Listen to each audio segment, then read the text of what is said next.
अब मेरे द्वारा जो कुछ भी हो रहा है मेरे हृदय मंदिर में बैठकर भगवान स्वयं कर रहे हैं। जैसे अर्जुन का रथ हाँक रहे हैं, भाई जी कह रहे हैं स्वयं भगवान कर रहे हैं।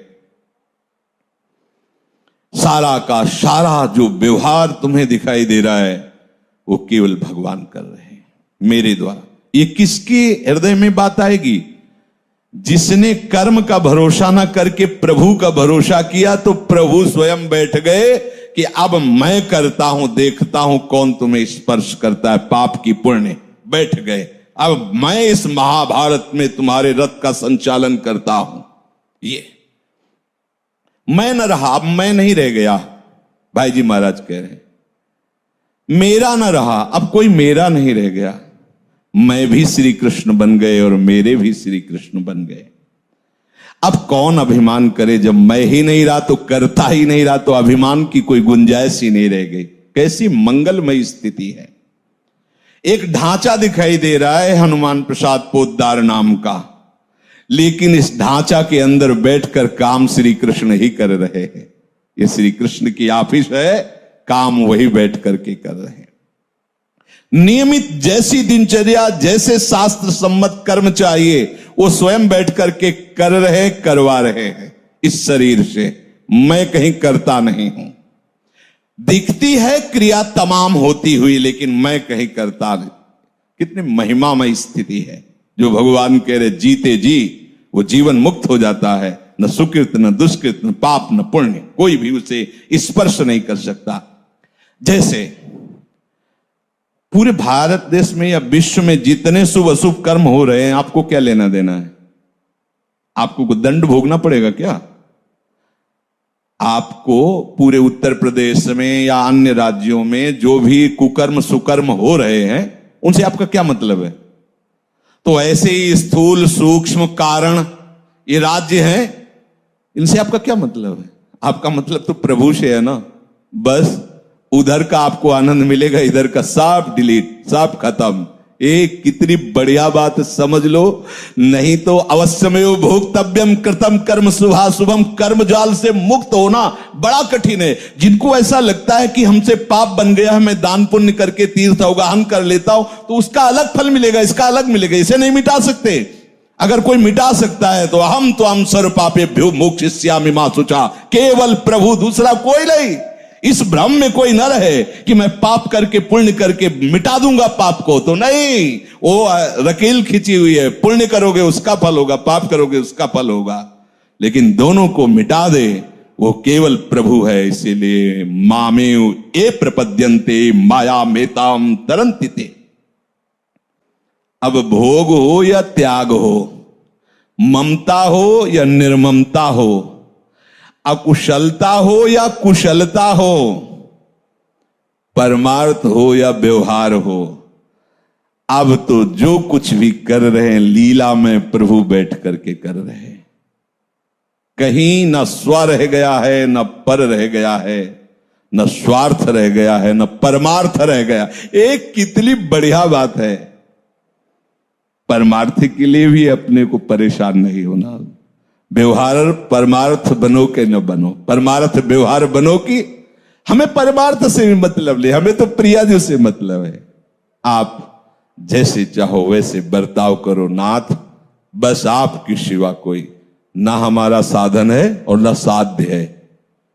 सत्संग में कई बार कहा हमारे साधन भी प्रियालाल है, हमारे समझो पहले साधन भी प्रियालाल है। हमारा किसी कर्म या साधना से बल नहीं है। मेरे बल सी वृंदावन रानी, इसको समझो हृदय में। तो बोले सब जो चेष्टाएं हो रही भागवती को वो करवा रहे। हमारा बल है? ये आपका बल है कि आप इतने बजे सत्संग सुने आके? नहीं नहीं, ये केवल उनकी कृपा आपको ऐसे चैन से नहीं रहने देगी। जब तक भगवत प्राप्ति नहीं हो जाएगी तब तक आपके कदम बढ़ते ही रहेंगे बिजली की तरह। आप चाहोगे भी कि बैठ जाएं क्या, तो विश्राम नहीं मिलेगा, भागना पड़ेगा। भागो भागो भागो। वो उनकी कृपा शक्ति हमें पीछे से ढकेल रही, आगे से आकर्षित कर रही, आइए आइए, और पीछे धक्का भी देते। तो आप चल कहां रहे? आगे से हाथ पकड़ के घसीट रही, पीछे से धक्का दे रही, बस उसी के पावर से कदम बढ़ते चले जा रहे। भक्त से पूछो कि आपकी यात्रा यहां तक हुई, आप तो बहुत मेहनत की, तो हंस देगा। नहीं, तिनके से पूछो कि यहां उड़ के आए हो कलकत्ता से यहां वृंदावन, तो बहुत आपको पंख चलाने होंगे, तो कहेगा कैसी आप अविद्या जनित बात करते हो, मेरे तो पंख ही नहीं कि मैं उड़ सकूं, मैं तो वायु के प्रवाह से आया हूं। ऐसे ही अपने लोग कृपा के प्रवाह से आए हैं, धाम नाम रूप लीला। कि जब ऐसी स्थिति उपासक के हृदय में होती है तो उसको एक महामहिम चमत्कार दिखाई देता है। कुछ भी करवाया जा रहा है, कुछ भी सोच, कुछ भी चिंतन, केवल वो कर, कहीं भी करता रहे। बे देखो, ये समर्पण है जिसे कहा जाता है शरणागति। बाहर तो प्रभु, आसपास तो प्रभु, अंतर में तो प्रभु, अब प्रभु के सिवा कुछ नहीं रह गया। ये स्थिति जब तक नहीं आती तब तक वो लीला में प्रवेश नहीं करता। कहीं भी रहूं, चाहूं, सोचूं, करूं सदा में कुछ भी काम, संरक्षण करते मेरा प्रभु। मुझे दिखाई दे रहा है, मुझे हर समय पकड़े रहते हैं। स्वामी जी भी महाराज कहते, स्वामी हरिदास जी महाराज, कि हम तो मन चाह करना भी चाहे पर कैसे कर सकते हैं, आपने पकड़ रखा है। हे हरि, आपने पकड़ रखा है। प्रभु आठों याम अपनी शक्ति के द्वारा संचालन कर रहे हैं। मुझे सदा साथ हैं, सदा एक है, स्वयं कराते अनुभवनाथ। मेरे श्याम सुंदर अनुभव कराते, मेरे साथ हैं, और वो एक हैं, अनेकों में वो एक ही है, दिखाई दे रहे हैं। और उनका जो मुझे दुलार मिलता है हृदय से, सच्ची कहते हैं।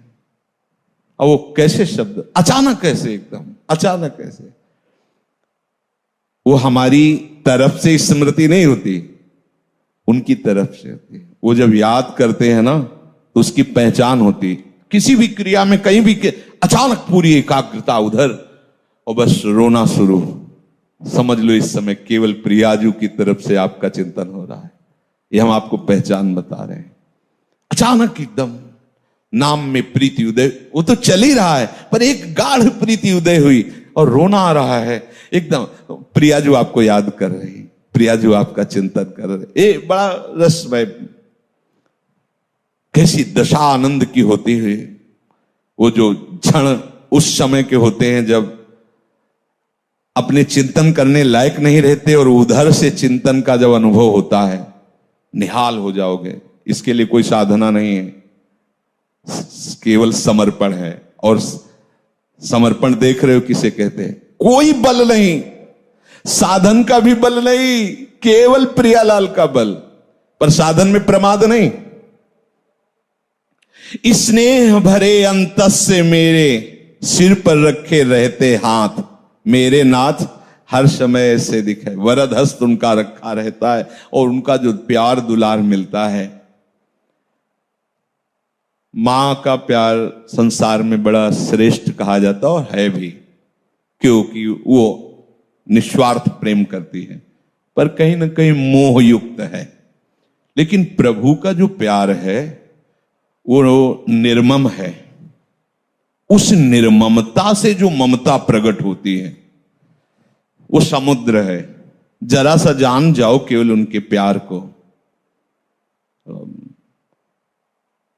उमाराम स्वभाव जेहि जाना ताहि भजन तज भा। एक बार स्वभाव का परिचय अंतर से मिल जाए, अरे दौड़ पड़ेगा मन, दौड़ पड़ेगा। क्योंकि एक ऐसा प्रेमी चाहता है जो सदैव पास रहे और कभी भी किसी भी तरह से वो असंतुष्ट ना हो, हमारी किसी भी चेष्टा से वो नाराज ना हो। ऐसा प्यार करने वाले केवल प्रभु ही है, दूसरा कोई नहीं है। प्रतिपल मैं प्रत्येक श्वास में उनका पावन पाता संग, रहती मैं निश्चिंत नम्र निर्भ्रम निर्भय नित प्रभु के संग। हर समय प्रभु साथ रहते हैं।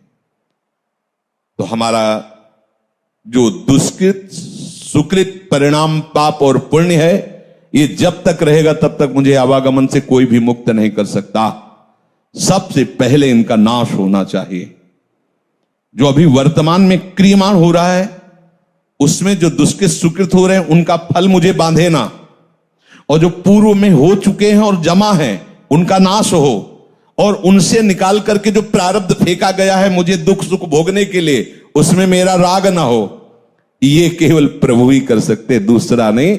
और ये प्रभु आपके हृदय में विवेक रूप से जागृत होकर के समझा देते हैं। इसलिए एकमात्र प्रभु के चरणों का आश्रय लेकर उनकी आज्ञा के अनुसार कर्तव्य कर्म करते हुए कर्म का भरोसा ना रखकर, कर्म फल की आशा ना रखकर एकमात्र प्रभु का भरोसा और प्रभु का आशा हमारे हृदय में जागृत हो, तो हमारा इसी जन्म में जीवित अवस्था में इन समस्त द्वंद्वों से मुक्त होकर जीवन मुक्त परमहंसों के आनंद को प्राप्त करो।